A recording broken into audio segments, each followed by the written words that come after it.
Assalamualaikum warahmatullahi wabarakatuh. Bismillahirrahmanirrahim. Alhamdulillahilladzi an'amana bi ni'matil iman wal islam.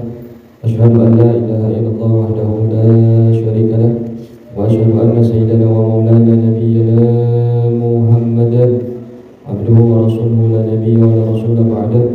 Allahumma shalli ala sayyidina Muhammadin al-fatih lima ughliqa wal khatim lima sabaq nasiril haqqi bil haqqi wal hadi ila siratikal mustaqim wa ala alihi haqqa qadrihi wa miqdarihi al-'azim.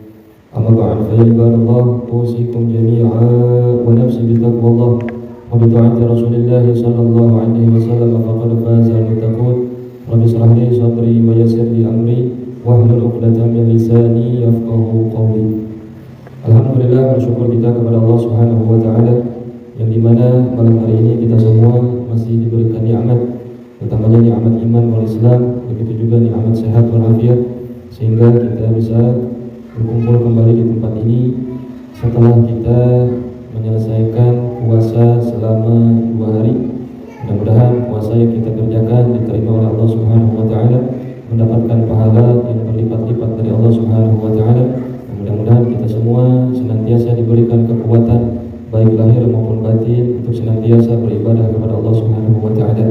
Amin ya rabbal alamin. Yang saya hormati dan saya muliakan ikhwan wal akhwat rahimakumullah, kita lanjutkan kembali kitab Madza fi Ramadan, yang mana kita masuk kepada bab selanjutnya. Bismillahirrahmanirrahim. Qala musannifu rahimahullahu taala, amin. Al-fadlul awwalu, keutamaan yang pertama. Fadlu siyami fi syahri Ramadan, keutamaan berpuasa di bulan suci Ramadan. An Abi Hurairah radhiyallahu anhu anna an-nabiy sallallahu alaihi wasallam qala man shama Ramadana imanan wa ihtisaban ghufira ma taqaddama min dhanbi. Rawahu al-Bukhari wa Muslim. Diriwayatkan dari Sayyidina Abu Hurairah radhiyallahu anhu, sesungguhnya Nabi sallallahu alaihi wasallam pernah bersabda, siapa orang yang berpuasa di bulan suci Ramadan karena iman dan mengharap pahala dari Allah Subhanahu wa taala, maka diampuni apa-apa yang terdahulu dari dosanya. Min hadzal hadits fawaid. Nah, hadis ini mempunyai beberapa keutamaan atau mempunyai beberapa faedah. Al-faidatul ula, faedah yang pertama, fi hadzal hadits imanan wa ihtisaban. Di dalam ini hadis dengan lafaz imanan wa ihtisaban, tanbihun ala anna al-imana wa huwa tasdiqu, yang mana iman dan wahtisaban ini menjadi satu peringatan bahwa sesungguhnya yang dimaksud dengan keimanan itu artinya at-tasdiq, membenarkan. Jadi disebut iman itu, artinya iman itu adalah at-tasdiq, membenarkan. Wal ihtisaba, dan lafaz ihtisab, wa huwa ikhlasu, yaitu maksudnya adalah keikhlasan. Nah, berarti di sini ada 2 poin yang penting. Ketika kita melakukan puasa di bulan suci Ramadan, yang pertama kita mesti yakin, mesti percaya, mesti membenarkan bahwa puasa di bulan suci Ramadan adalah satu kewajiban. Jadi kudu yakin tuh, kudu yakin, kudu percaya, kudu membenarkan bahwa Allah memerintahkan kita berpuasa di bulan suci Ramadan itu adalah merupakan satu kewajiban. Itu yang pertama. Yang kedua, bahwa ketika kita melakukan puasa di bulan suci Ramadan, poinnya adalah ihtisab, mengharap pahala. Dalam arti mengharap pahala dari Allah. Ketika kita melakukan puasa, puasa yang kita lakukan harus dilakukan secara ikhlas. Jadi kita puasa nih bulan suci Ramadan harus ikhlas, nggak boleh merasa terpaksa, nggak boleh merasa ada tuntutan begitu. Mau nggak mau, kudu puasa, jadi asal ada rasa penyesalan, nggak boleh begitu. Nah, jadi kita berpuasa mesti ikhlas, mengharap pahala semata-mata dari Allah Subhanahu wa Ta'ala. Nah, itu poin pentingnya. Kenapa mesti diperhatikan? Syartun linaili thawabi wa huwa maghfiratu ma taqaddama min dambi. Karena ini menjadi syarat, iman dan ihtisab ini menjadi syarat linaili thawabi, untuk mendapatkan pahala. Jadi kalau mau dapat pahala mesti beriman, mesti yakin, mesti ikhlas. Ya kalau nggak iman, nggak yakin, nggak percaya dengan kewajiban puasa, nggak ikhlas ketika kita berpuasa, ya nggak dapat pahala kita. Rugi atau rugi kira-kira? Wa huwa maghfiratu ma taqaddama min dambi. Dan ini menjadi ampunan terhadap dosa-dosa yang lalu. Jadi kita berpuasa nih, puasa Ramadan, nah dosa-dosa kita yang lalu Allah ampuni. Syaratnya tadi mesti iman dan ikhlas. Itu poin pentingnya. Qala Al-Baghawi, telah berkata Imam Al-Baghawi, qauluhu ihtisaban. Nah, dengan ucapannya ihtisab, apa sih yang dimaksud dengan ihtisab menurut Imam Al-Baghawi? Ai talaban liwajhillahi ta'ala wa thawabih. Maksudnya mencari karena Allah, mengharap karena Allah. Mengharap apa? Mengharap kepada pahala. Jadi kita puasa mesti karena Allah, dan kita berharap supaya kita mendapatkan pahala. Nah, itu menurut Imam Al-Baghawi. Wa ala ma qalahu Al-Baghawi fa yakunu ma'na qawlihi imanan wa ihtisaban. Dan juga atas apa yang sudah Imam Al-Baghawi ucapkan, maka ada maknanya, yaitu imanan wa ihtisaban. Maksudnya ayyasumahu ala tasdiqi war raghbati fi thawabihi thayyibah. Jadi hendaknya kita berpuasa ini harus didasari dengan at-tasdiq, membenarkan, war raghbati fi thawabihi thayyibah, dan juga ada pengharapan. Pengharapan apa? Supaya kita mendapat pahala yang baik, pahala yang bagus. Bihi nafsuhu ghairu karihin, yang mana diri kita tidak boleh mempunyai rasa keterpaksaan. Ya. Jadi nggak boleh kita berpuasa seakan-akan kita dipaksa sama Allah, nggak boleh.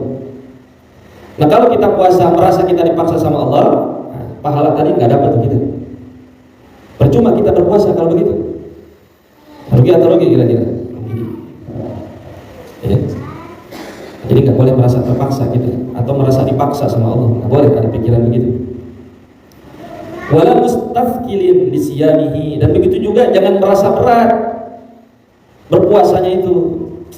Aduh berat ya, jabak kudu gawe, jabak kudu ngakutan barang gitu kan, berat mesti itu sanggup, misalkan nggak boleh ada perasaan begitu. Hati-hati. Wala mustatilin li ayyamihi, dan juga tidak boleh merasa lama dalam hari-harinya itu. Ini lila-lila tuhimnya puasa teh 13 jam dulu puasa. Nah itu nggak boleh. Ada perasaan begitu tuh nggak boleh, merasa lama. Makanya kalau lagi puasa jangan sering lihat jam, jalanin aja puasa. Namanya lihat atau nunggu begitu kan lama, jangankan berjam-jam. Antum semenit aja nunggu orang, lama atau lama kira-kira? Oh lama.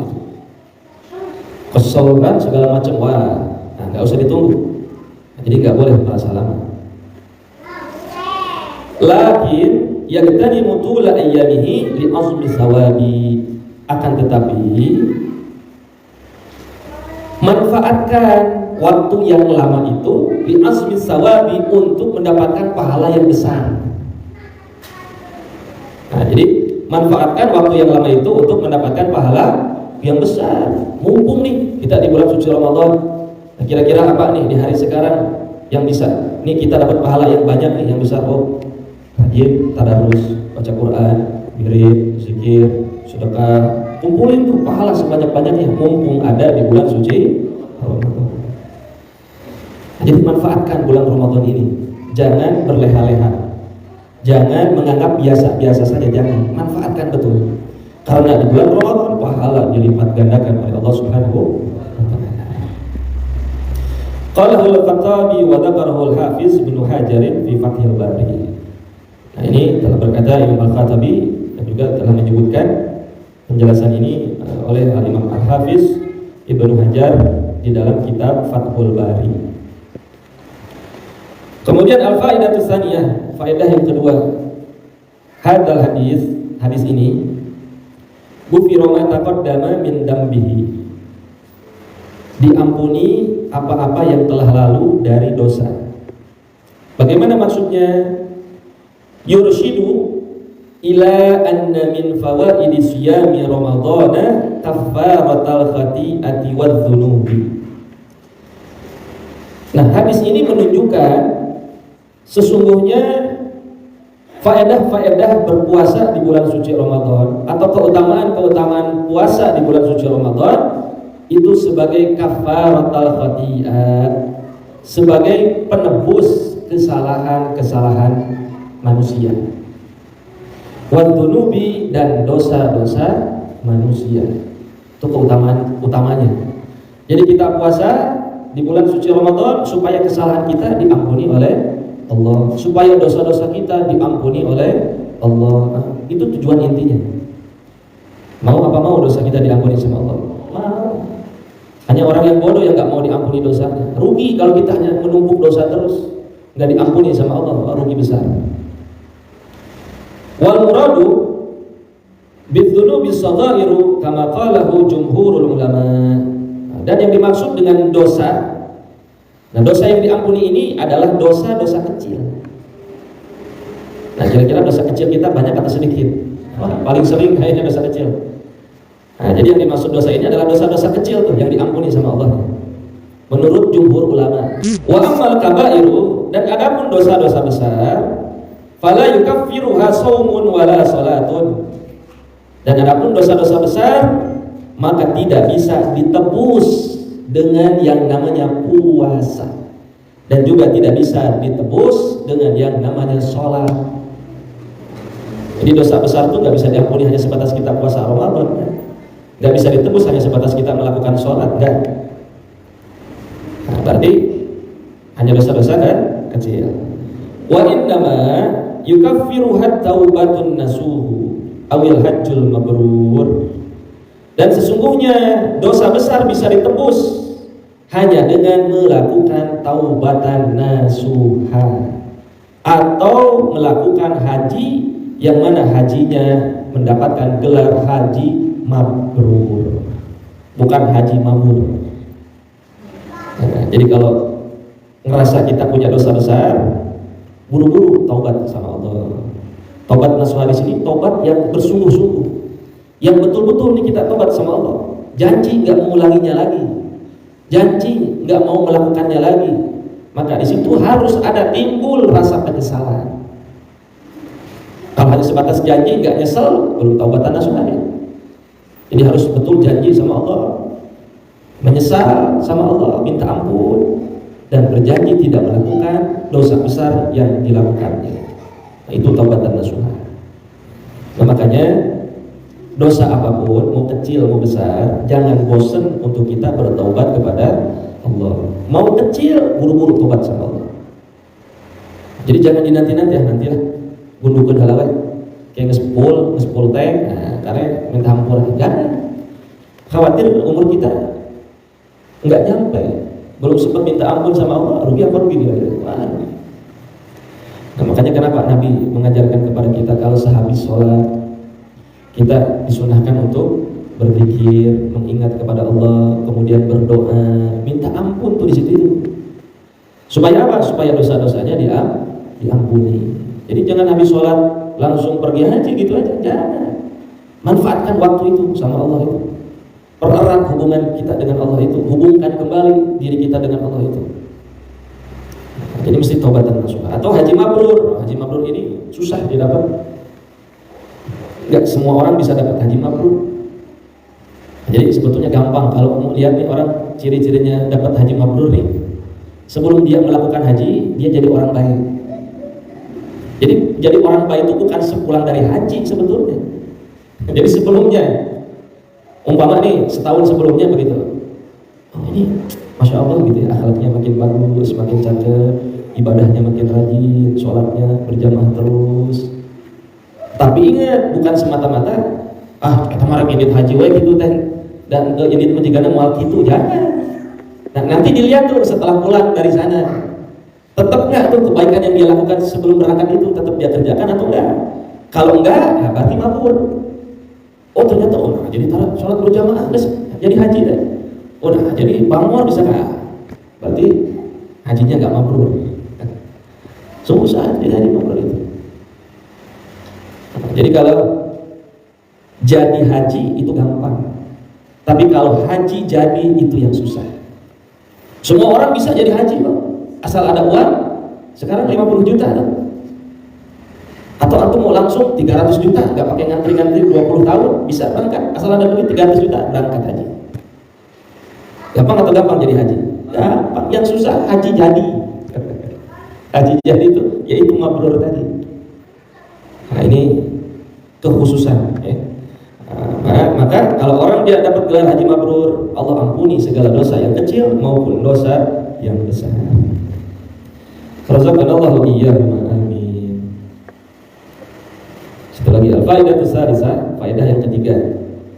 Hadzal hadisu yadullu ala fadli Ramadhana wa shiyamihi. Hadis ini menunjukkan atas keutamaan bulan Ramadan dan juga puasa di bulan suci Ramadan. Wa annahu tunalu bihil maghfirah. Dan sesungguhnya ketika kita berpuasa di bulan Ramadan, maka akan mendapatkan yang namanya ampunan, akan diperoleh yang namanya ampunan. Kalau kita mau berpuasa. Kalau kagak mau puasa, dapat ampunan enggak? Tinggal begitu aja. Kalau mau dapat ampunan, kerjakan yang diperintahkan Allah. Puasa. Kalau enggak, ya mau bagaimana mau dapat ampunan? Wala syakka anna al-murada bis-shaumil mukaffiri lidz-dzunubi. Dan tidak diragukan sesungguhnya yang dikehendaki dengan puasa yang bisa menebus terhadap dosa-dosa, yaitu huwa as-shaumul ladzi istajma'a syurutal qabul. Yang mana puasanya itu adalah puasa yang terkumpul di dalamnya syarat-syarat yang bisa diterima. Jadi mau mau puasa ada syaratnya. Nggak asal-asal puasa aja enggak. Nah, ketika syarat ini dipenuhi, diterima puasanya. Tapi kalau syaratnya nggak dipenuhi, ya bagaimana dapat pahala kita? Maka bagaimana puasa kita mau diterima? Nggak bisa kalau begitu. Apa syaratnya? Fayam bagi al-ityanu bihi biniyatin khalisatin imtisalan di amrihi ta'ala. Yang pertama, maka wajib untuk mendatangkan niat ketika akan berpuasa. Niatnya ini niat yang ikhlas semata-mata hanya untuk menjalankan perintah Allah Subhanahu wa ta'ala. Jadi niat yang ikhlas, nggak boleh kepaksa, nggak boleh dituntut, harus ikhlas niat karena Allah. Itu pertama. Kedua, wattikalan ala wa'dihi min ghairi karahiyatin wa malalatin lima yusibuhu min adzal ju'i wal 'atsyi. Yang kedua, harus bersandar kepada janji Allah Subhanahu wa ta'ala. Harus bergantung sama janjinya Allah. Dan tidak boleh ada rasa terpaksa atau merasa lelah, letih, lesu puasa itu. Yang itu menimpa kepada setiap orang yang berpuasa. Dan setiap orang yang berpuasa pasti akan merasakan yang namanya lapar dan haus. Semua orang puasa pasti merasakan itu. Iya kan? Jadi nggak boleh ngeluh. Yahtasibun nasaba wa ta'aba fi tuli ayyami. Akan tetapi harus diperhitungkan, atau ya dalam artinya harus menikmati aja, menikmati yang namanya kesulitan atau kesulitan, wa ta'aba atau dan capek fituli ayyami, sepanjang hari itu nikmati aja. Yang namanya puasa pasti letih, pasti lelah, pasti lesu, pasti capek. Maka ini harus dinikmati. Fa in lam yaf'al dzalika faqad yadkhulu fi haditsin rubba sha'imin laisa lahu min siyamihi illa ju'. Maka jika kita tidak melakukan hal yang demikian, maka sungguh sudah masuk kita ini kepada hadis ini. Berapa banyak orang yang berpuasa yang tidak mendapatkan apa-apa dari puasanya kecuali hanya rasa lapar. Nah, berarti kalau hanya merasakan rasa lapar, nggak dapat apa-apa dari puasa yang kita lakukan, rugi atau rugi? Nah, oleh karena itu nikmati puasa Ramadan ini. Syukuri kita masih diberikan kesempatan di bulan suci Ramadan, masih diberikan umur di bulan suci Ramadan. Nikmati, manfaatkan dengan ibadah-ibadah sehingga Allah ridha, cinta kepada kita semua. Amin ya rabbal. Itu saja. Mudah-mudahan ada manfaat dan keberkahan untuk kita semua. Mudah-mudahan kita semua diberikan kekuatan lahir dan batin untuk senantiasa beribadah kepada Allah Subhanahu wa taala, terutama di bulan suci Ramadan. Amin ya rabbal